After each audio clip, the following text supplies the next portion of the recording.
La mansión del amor, capítulo 9, de Bárbara Cartland. Le pertenezco, pero en esta vida, por las barreras que existen entre nosotros, nunca podremos estar juntos. Una cosa era pensar filosóficamente y creer en la reencarnación, y otra saber que durante los años que le esperaban, permanecería sola y desesperada, desdichada e infeliz porque no podría estar con el conde, y la única forma de lograrlo era acceder a lo que él le pedía.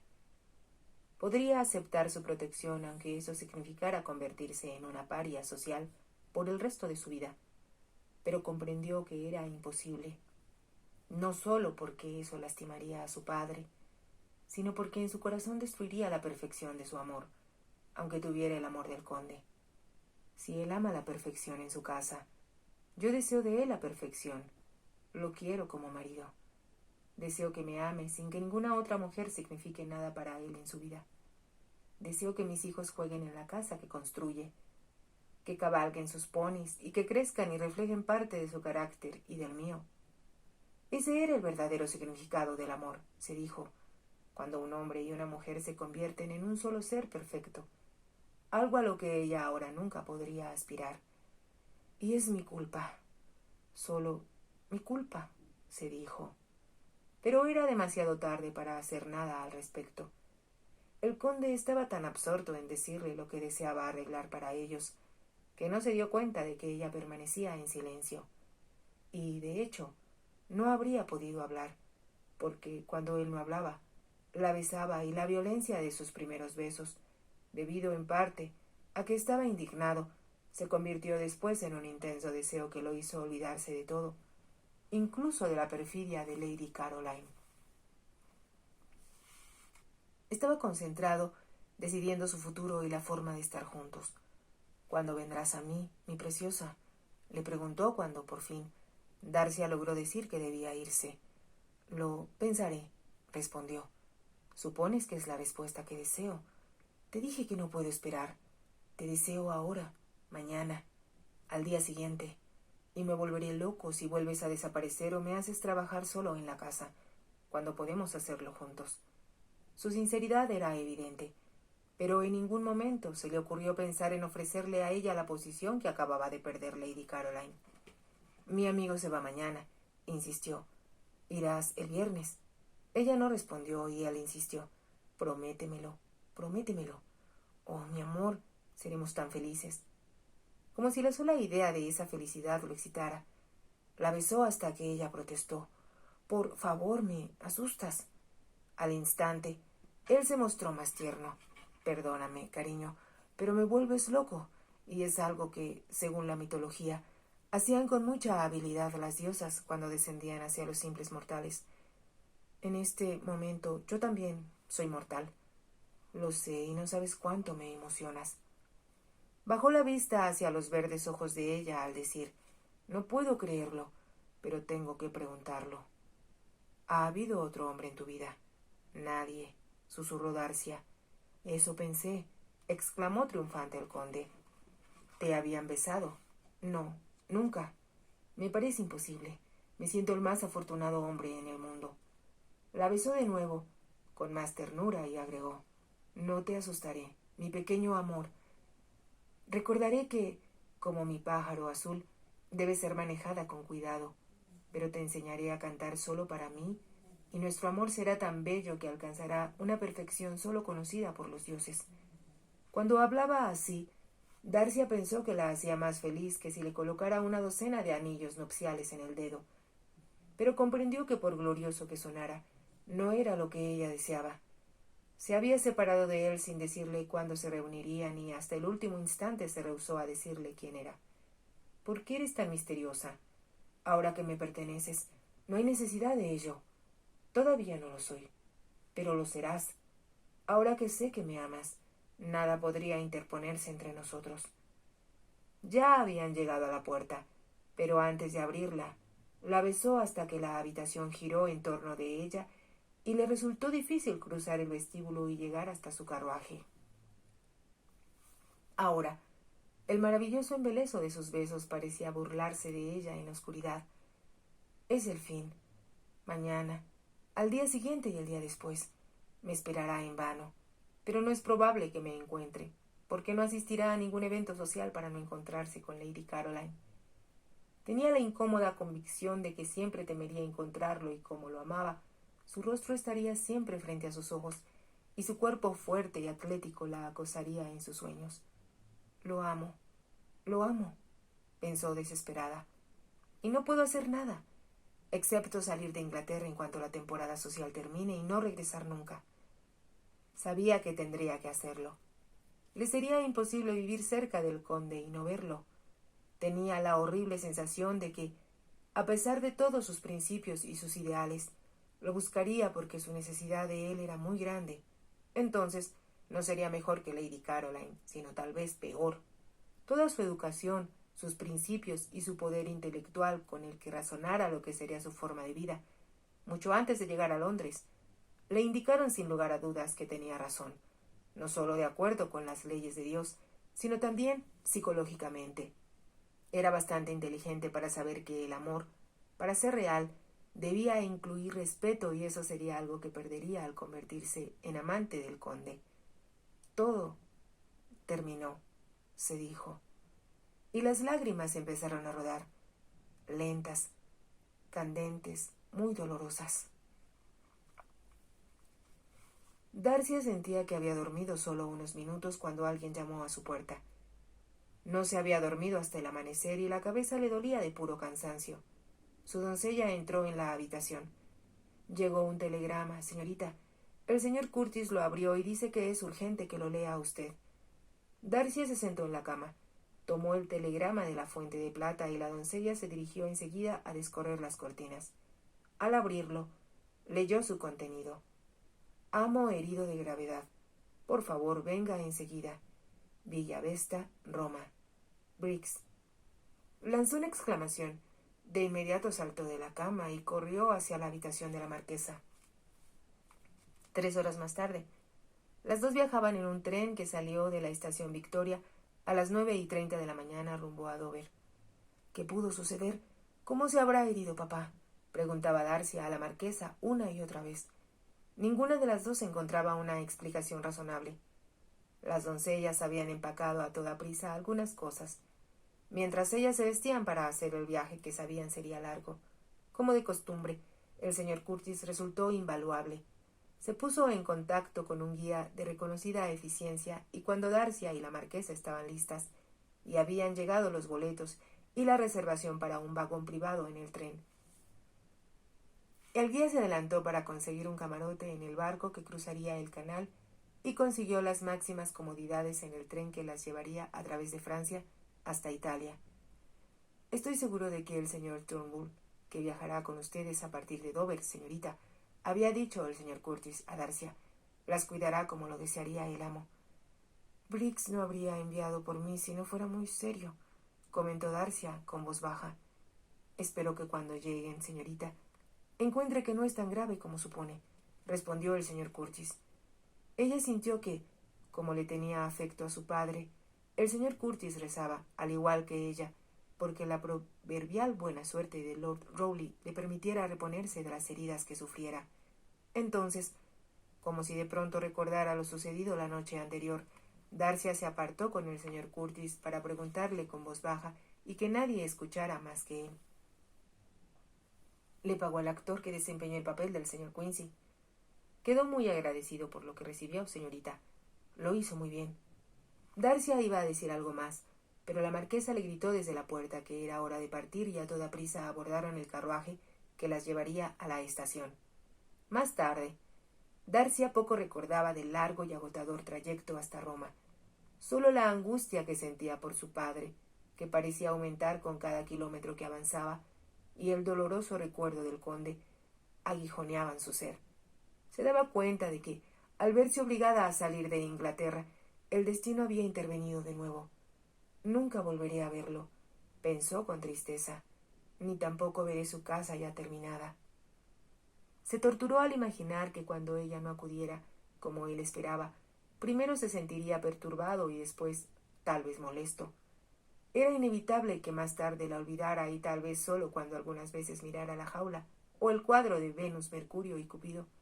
La recordaría, Más tarde, cuando tuviera una esposa que compartiera con él la casa, no pensaría más en ella. Algo en el interior de Darcia protestaba con vehemencia de que quedara atrás, en Inglaterra, su única esperanza de felicidad, y que habría sido mejor que nunca conociera al conde. Pero lo hecho estaba, y no se podía regresar el reloj. De alguna manera, aunque ahora no sabía cómo, tendría que continuar su vida sin él. Tal vez, se dijo, ahora que su padre sufría, la necesitaría y le permitiría que se quedara con él. Luego decidió que él solo se lo permitiría si le contaba la verdad de lo sucedido. Se indignaría, pero comprendería que era inútil que albergara más ilusiones sociales respecto a ella, ya que jamás se casaría con un hombre que no amara. Y sabía, como si estuviera escrito con letras de fuego, que jamás amaría a ningún hombre como amaba al conde. Cuando llegaron a Roma, Darcia estaba muy pálida después de las noches sin dormir y por el calor del vagón en que viajaron. El señor Turnbull hizo todo lo posible por proporcionarles comodidades, pero nada podía cambiar el clima ni el hecho de que era un largo viaje, sin ninguna parada para descansar. Al fin llegaron a Roma. El sol brillaba sobre la ciudad eterna, arrancando destellos dorados al domo de San Pedro y fulgores plateados al Tíber. Un carruaje tirado por 4 magníficos caballos las esperaba en la estación para conducirlas a toda prisa hacia la Villa Vesta, que por ser de un blanco inmaculado y una arquitectura impresionante, Darcia pensó que era una de las casas más espectaculares que su padre poseía. No la había visitado en 8 años, y la emocionó el contraste de la blanca construcción con los altos y oscuros cipreses y las brillantes flores que proliferaban en el jardín. Pero ahora no podía pensar más que en su padre, y casi antes que se detuviera el carruaje, saltó de él hacia Briggs, que la esperaba en la escalinata. —¿Cómo está papá? —Está vivo, señorita, y pregunta por usted. —¿Qué sucedió?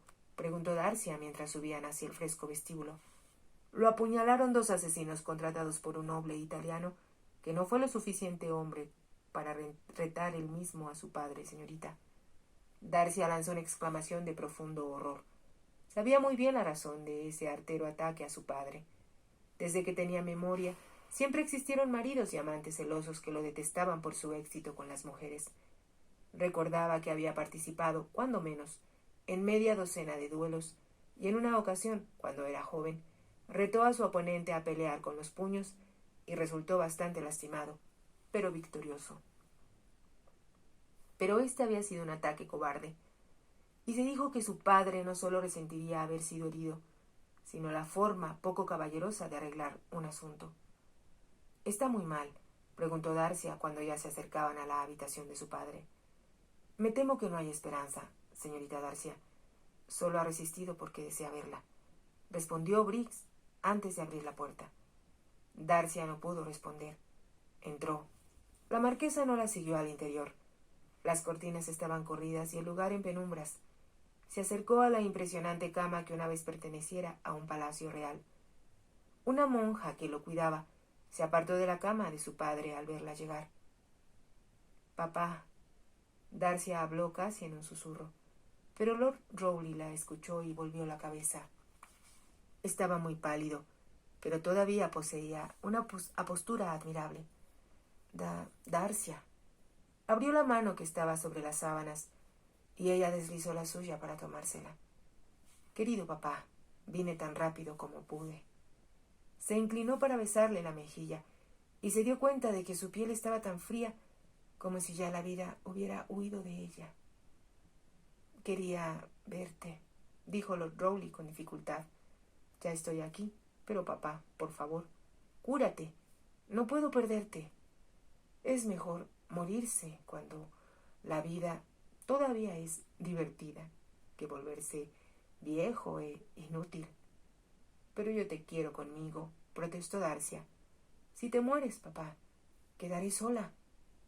Su padre cerró los ojos, pero su mano apretaba la de Darcia. Después de un momento, preguntó: —¿Encontraste a alguien a quien amar?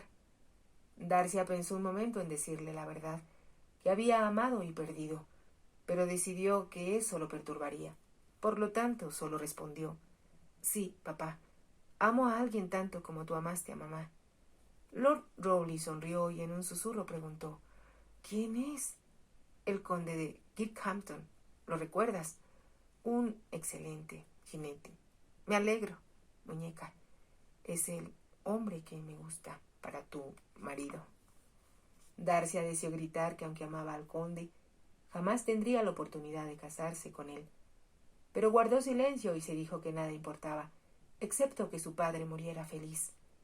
Vio entonces que la marquesa se acercaba a la cama, del lado opuesto a donde ella estaba. Miró a Lord Rowley, se santiguó y se puso de rodillas junto a él. Sus labios se movían mientras rezaba. De pronto, sin hablar, se incorporó y dejó a Darcia a solas con su padre.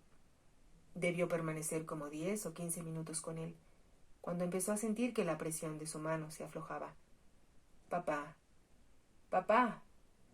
Lo vio parpadear, y con voz apenas audible dijo: «Adiós, mi muñeca». Y su mano soltó la de ella. Por un momento, Darcia no pudo creerlo. No aceptaba que su padre hubiera muerto. Pero al ver que una monja se acercaba silenciosa al otro lado de la cama, comprendió que no había esperanza, y se arrodilló para ocultar el rostro en él. Darcia salió a la terraza que daba hacia la ciudad. Ya atardecía y el calor no era tan intenso como había sido más temprano. Cuando se llevó a cabo el funeral en el patio de la iglesia inglesa, que estaba cubierto por las flores que enviaran amigos y conocidos de su padre. Se había anunciado que el funeral sería solo para la familia. Pero además de Darcia y la marquesa, había asistido una gran cantidad de gente que ella no conocía, pero que evidentemente había querido a su padre. Había muchas mujeres hermosas, hombres de la edad de él y jóvenes destacados en el ambiente deportivo. Además, como si se considerara parte de la familia, habían acudido representantes de todas las familias prominentes que festejaran y admiraran a Lord Rowley desde su llegada a Italia. Aun cuando ella lo hubiera deseado, habría sido imposible no recibirlos, y Darcia no pudo evitar pensar que su padre, quien siempre estuvo rodeado de sus amigos, habría deseado tenerlos a su lado hasta el fin. Ahora ya todo había terminado y ella debía enfrentarse a una vida solitaria. En cuanto partió el último carruaje, la marquesa subió a su habitación porque ya no podía contener más las lágrimas.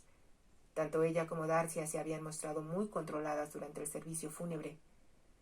Papá se habría indignado si llorara en público, se dijo Darcia, al recordar cómo siempre le habían molestado las lágrimas. Las mujeres las usan como arma para salirse con la suya, le había dicho más de una vez. Cuando era pequeña, la sentó en sus rodillas para decirle: «Ríe, mi muñeca. Eres más bonita cuando ríes y, como mujer, tu deber es hacer que la gente ría contigo». Durante el funeral, Darcia sentía como si su padre estuviera con ella, contando a sus amigos, agradeciendo las estupendas ofrendas florales que le enviaran y riéndose de quienes creían que la vida terminaba en la tumba. ¿Cómo podía morirse alguien tan vital y que disfrutaba tanto de la vida? «¿Qué haré ahora que estoy sola, papá?», se preguntó Darcia. Deseó haber podido contarle su problema y pedirle consejo antes que falleciera. «¿Qué me habría aconsejado?», se preguntó. Siempre que pensaba en el conde era una tortura intolerable, tanto física como mental, y se preguntó cómo podría soportar el sufrimiento sin morir de dolor. Se había adentrado en la terraza, hacia donde no la podían ver desde las ventanas de la casa, y contempló el paisaje que se extendía a sus pies. Sin poder evitarlo, porque no se apartaba de su mente, pensó en el panorama que el conde le mostrara desde la ventana de su casa. Fue entonces, aunque no supo por qué, que el control que mantuviera desde la muerte de su padre se rompió. Se llevó las manos a los ojos para detener las lágrimas que corrían por sus mejillas, pero fue inútil. Mientras se estremecía por la intensidad de sus sentimientos, sintió súbitamente que no estaba sola, y dos fuertes brazos la rodearon. Si te ha gustado, te invito a que te suscribas, a que me regales un me gusta y actives la campanita para que puedas seguir escuchando esta historia y muchas más. Gracias.